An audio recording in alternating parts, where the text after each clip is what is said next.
बिस्मिल्लाहिर्रहमानिर्रहीम। अस्सलाम वालेकुम। क्या हाल है? ठीक हो? तबीयत से ठीक हो? मैंने कहा सारे ठीक हो, हमारे भी ठीक ठाक। आप भाई आज वीडियो शुरू करें ना, वीडियो शुरू करने तो पहले मेरी तो सारे जो छोटे जी प्यारे रिक्वेस्ट होती है कि मेरे चैनल को सब्सक्राइब करके ना तो बस शुरू करें है थी मजेदार वीडियो। तो वीडियो ये है कि मैं अपना बात की सफाई करनी पड़ी है। देखो रात में इतनी तेज बारिश, इतनी तेज है कि काम इतना ज्यादा पड़ गई कि मैं को धो देना, क्योंकि बारिश की जब तक बारिश के बाद जब तक धोवो ना तो स्मेल जेडी होंदी ना जेडी वो नहीं वेंदी। ये वास्ते पहले मैं लाया तो बुहारी रहेगी ना, उसके बाद जो है ना तो नया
इतनी वजन है।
अगर पसंद आवे तो लाइक कराए, शेयर कराए, मेरे चैनल को सब्सक्राइब लाजमी कराए।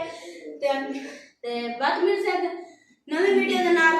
जब तक तुम अपने और अपने प्यारे का ढेर सारा ख्याल रखा है, मेरे को भी दुआएं नाल याद रखा है। जब तक तुम मेरे को इजाजत दो। अल्लाह हाफिज।